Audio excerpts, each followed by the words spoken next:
Chamamos o senhor Yuri Schmitek, da Abrem, para sua apresentação no painel GD com Fontes Renováveis 1. Boa tarde, meu nome é Yuri Schmidt, eu sou presidente da Abrem e do Waste to Energy Research and Technology Council, WTRT Brasil. É um prazer enorme estar aqui com vocês para falar da geração distribuída no contexto do Waste to Energy, apresentando assim aspectos relevantes para o desenvolvimento dessa fonte no Brasil. GD com fontes renováveis, a importância do Waste to Energy na geração distribuída. Primeiramente, eu gostaria de apresentar a nossa associação.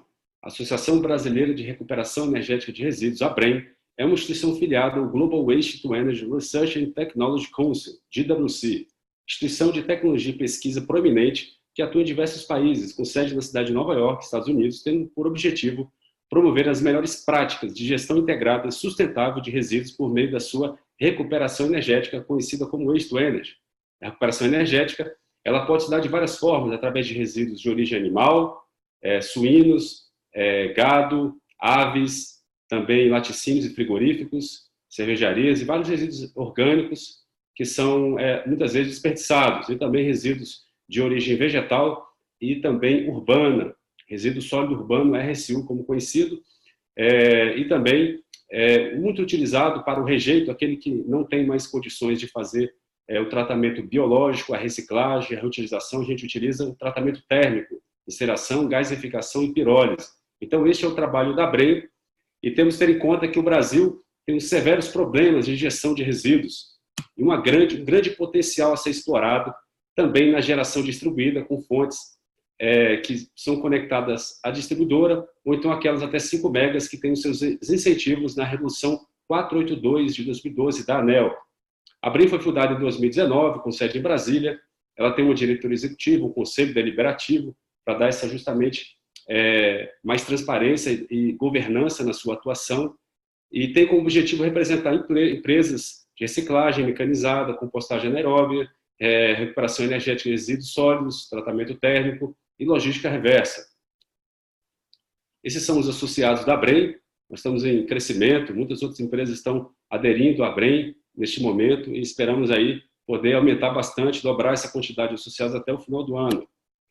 A Abrem é uma associação que tem como objetivo então, promover essas políticas públicas para representar as empresas e desenvolver esse mercado crescente, praticamente inicial, né? Estágio de maturação ainda. O Brasil, um panorama agora de resíduos do mundo, no Brasil e no mundo, eu vou falar um pouquinho sobre a situação que nós podemos encontrar. No Brasil, especificamente, nós produzimos 80 milhões de toneladas de RSU por ano, resíduo sólido urbano. Isso equivale a 222 estágios do tamanho do Maracanã. O setor de resíduos é responsável por aproximadamente 11% do total de gases de efeito estufa emitidos na atmosfera. E o metano emitido é 25 vezes mais nocivo que o gás carbônico. Desse 11%, 3% é RSU, o restante são os resíduos animais que a gente desperdiça. E veja bem, o Brasil é um grande produtor da agropecuária mundial, nós temos um potencial de apenas 2% explorado do biogás e biometano, então há muito que ser feito no Brasil com pequenas e médias usinas que se conectam na geração distribuída, de pequenos produtores e médios produtores que precisam gerar eletricidade ou produzir biocombustíveis através do biogás e biometano. O quinto relatório do IPCC, tratando especificamente de resíduo sólido urbano, ele aponta que as usinas Waste to Energy, aí falando do tratamento térmico de resíduo, especificamente incineração, reduzem até 8 vezes as emissões de gases de efeito estufa e são consideradas usinas não poluentes, uma das formas mais eficazes indicadas para a mitigação do aquecimento global provocado por emissões de RSU. E veja bem, a incineração, como às vezes muitos se enganam, ela é totalmente limpa. Você tem uma central de tratamento e você veja, por exemplo, essa usina dessa foto, ela fica na cidade de Copenhague, a usina de Copenhague, da Babcock & Cox. Essa usina é uma das usinas mais eficientes do mundo de Waste to Energy, de incineração conhecido como mass burning, com grelhas móveis. Ela elimina 99% do resíduo, todo o restante das cinzas são recicláveis e apenas 1% que vai para aterros classe 1. Inclusive, a Europa já está reciclando inclusive esses resíduos e gera energia limpa e renovável na fração orgânica. Então, essa usina tem uma pista de esqui, que é a maior pista de esqui artificial do mundo também, foi construída em cima da usina. mostrando claramente que é uma usina limpa, está próximo de bairros nobres aí em Copenhague, não tem nenhum problema. A Europa tem muitas usinas dessa forma, situadas nos centros urbanos, por isso é considerado geração distribuída. Talvez não na concepção da resolução 4.2 até 5 megas, que essa usina aí passa de 5 megas, mas é geração distribuída porque injeta no sistema de distribuição, numa concepção mais ampla de geração distribuída, como está na Lei 10.848, no Decreto 5163, o seu artigo 15 e 16, que trata dessa geração distribuída que para PCH pode ser até 30 megas, e para as outras fontes não tem limitação, mas há um incentivo pela Portaria 65 de 2018 para essa geração distribuída, que tem um valor de referência e pode ser contratada por chamada pública pela própria distribuidora. Então, a geração distribuída tem essas duas concepções que a gente enxerga aí no setor regulatório no Brasil. A hierarquia de resíduos, é muito importante a gente entender. Sobre resíduo sólido urbano, a primeira determinação internacional e até da nossa política nacional de resíduos sólidos é redução do lixo, reciclagem.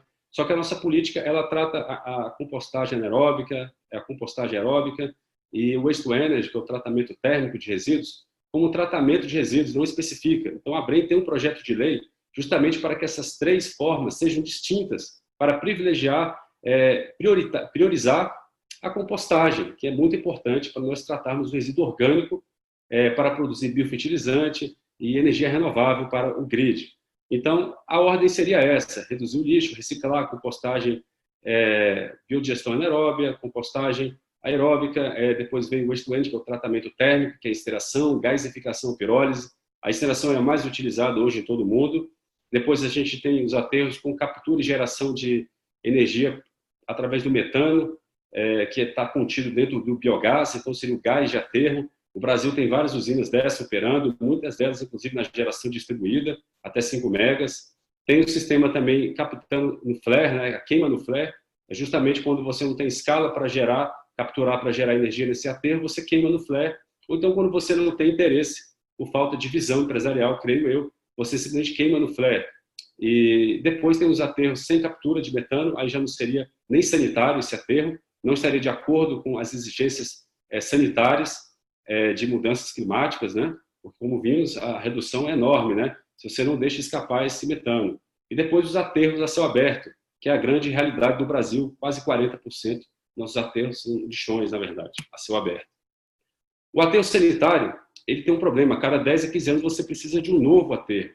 Então, há necessidade de pegar essas áreas, que são os aterros que já estão sendo construídos, e passar por uma nova etapa no Brasil, que é o waste to energy. Em vez de enterrar energia, a gente pode gerar energia limpa e renovável. Há também o problema da contaminação da água potável disponível no planeta. Os aterros têm risco de contaminação, mesmo os aterros sanitários, por enchentes, movimentações de terra, infiltrações, que podem causar contaminação do solo e dos recursos hídricos. No panorama mundial, nós temos aí 33% dos aterros são a céu aberto, 25% aterro não especificado, 14% é reciclagem, 11% vai para incineração, 8% vai para aterro por captura de gás, 5% é compostagem, 4% é aterro controlado. Então, esse é o panorama mundial de gestão de lixo urbano. Olhando agora para o panorama europeu, muito melhor: 47% vai para reciclagem e a compostagem. Grande parte dessa compostagem é anaeróbia, produzindo biofertilizante, que é bem melhor que o fertilizante químico. Temos aí também aterros, 24% na União Europeia, e o waste to energy, que 92% é incineração, vai para são 28% são destinados para essas tecnologias. E olhando aqui por que a União Europeia chegou a esse patamar, eles utilizaram a regulação, diretivas europeias a partir de 99, a diretiva de 99, de 2000, de 2008, são fundamentais para atingir esses resultados. Eles foram reduzindo gradativamente a deposição de orgânicos em aterros. Então, você diminui a quantidade de resíduos em aterros. Na verdade, muitos países da União Europeia nem permitem mais utilizar aterros sanitários sem resíduo tratado. Então, ele tem que ir para o tratamento biológico ou o tratamento térmico, restando apenas 1%, que são as cinzas, que vão para os aterros, as cinzas que têm metais pesados vão para um aterro controlado. Mas são inertes, não tem risco de contaminar o meio ambiente. Então, a gente vê aí uma redução de 32% dos aterros de 2001 a 2017, a reciclagem aumentou 19%, o waste to energy 12%. Olhando aqui para o Brasil, situação bem complicada, né? 3,9% dos RSU são destinados à reciclagem e compostagem, 59,1% para aterros sanitários e 37% para lixões. O Brasil gasta 1,5 bilhões por ano no tratamento de doenças causadas pela exposição inadequada do lixo. Isso daria 15 bilhões em 10 anos. A gente poderia construir quase metade das usinas de mineração que o Brasil precisa, de tratamento térmico, gasificação e pirólise, se a gente tivesse esse recurso aí, desses 15 bilhões em 10 anos. Então, é uma decisão que o Brasil precisa tomar firme em verificar que esse é um grande problema também de saneamento, não só energético. Os países que mais utilizam usinas WTS são os que mais reciclam? Exatamente. Você pode ver no gráfico aí, claramente, que os países que mais fazem a reciclagem, a compostagem, que está em azul, são os que mais incineram, que está em vermelho. Áustria, Alemanha, Holanda, Bélgica, Suíça, Singapura, Suécia, Taiwan, Dinamarca, Japão também entra aí. São países que praticamente não têm mais aterros. E como eles conseguiram isso? Através do tratamento térmico e biológico. Gasificação, pirólise, incineração, principalmente a incineração, mais de 90% é utilizado, e também utilizando a biodigestão anaeróbia, para tratar o resíduo orgânico separado na origem. Por isso também precisa da coleta seletiva, há um maior gasto do município, mas há um grande benefício ambiental. Mas se esse orgânico não for para a biodigestão, ele pode ir também para a incineração, não há problema algum. A China usa praticamente só a incineração para tratar os resíduos. E olhando aí, o Brasil está no final, praticamente tudo é aterro sanitário. E, como se sabe, a maioria desses aterros são controlados e até lixões. Olhando aí para o panorama agora mundial, veja como é que é bem diferente, né? Nós temos aí, por exemplo, o Reino Unido, são 46 plantas, tratando 10 milhões de toneladas ano, quase 1/8 do nosso lixo. No total, são 2.430 usinas operando em todo o mundo. E 1.300 dessas usinas seriam incineração mass burn. Olhando aí, Japão são 1.172 plantas, União Europeia 522, China 339, Estados Unidos 87, Índia 22, Brasil 0. Olhando aí para o panorama da China, são 339 plantas, eles estão gerando hoje 7,3 gigawatts de potência, o que equivale a 7,5% da demanda do Brasil. E eles estão incinerando 40% do RSU. E veja bem, querem chegar a 50% com 13 gigawatts. Isso equivale a uma Itaipu, por exemplo, de geração de energia elétrica. Com a diferença que uma usina Waste to Energy tem 90% a 92% de fator de capacidade, bem maior que uma hidrelétrica. Isso é muito benéfico ao grid, principalmente que é injetado no centro de carga. Nós apresentamos a contribuição ao Ministério de Minas e Energia, comprovando que o custo evitado do Waste to Energy chega a R$ 420 o megawatt-hora. Então, isso do custo do transporte da energia, porque nós somos geração distribuída, custo da saúde pública e custo do transporte do lixo, porque muitas vezes o aterro fica distante e essas usinas ficam nos centros das cidades. Isso reduz muito o transporte do lixo. Com esse custo evitado, nossa fonte chegaria a R$ 30 o megawatt-hora. Então, é uma fonte muito atrativa do ponto de vista do planejamento. Então, claro, o preço médio seria R$ 450 o megawatt-hora, podendo chegar a 350, 300, 250, dependendo dos componentes nacionais, financiamento, de uma série de fatores, né, do tamanho da usina, do porte. Mas o preço médio para viabilização seria R$ 450 o megawatt-hora, podendo chegar a 550. Esse preço a gente calcula, na verdade, com dólar 4,20, com dólar 5,50 é um pouco mais, quase chegando a 550, mas extremamente benéfico, porque hoje, se você pegar 33% do nosso parque termoelétrico em operação, custa mais do que 450 megawatts-hora. Isso significa dizer, R$ 450 o megawatt-hora, significa dizer que nós temos um benefício elétrico, energético de precificação. Então, para a melhor alocação de custo, é perfeitamente possível contratar essas fontes waste to energy e substituir essas térmicas caras. Veja, por exemplo, o Brasil tem um potencial de 31 gigawatts-hora de energia vindo de waste to energy. Isso equivale a 5,4% da demanda nacional. Totalizando aí com a biodigestão, podemos chegar a 7%. Isso só de RSU, de resíduo animal e vegetal e urbano, somando todos, a gente pode chegar a 30% da demanda nacional, segundo dados da Unido, projeto Biogás Brasil. E eu coloco aí que, segundo a Climate Bonds Initiative, CBI, uma parceira da BEM, o Brasil possui um potencial para investir até 145 bilhões nos próximos 12 anos.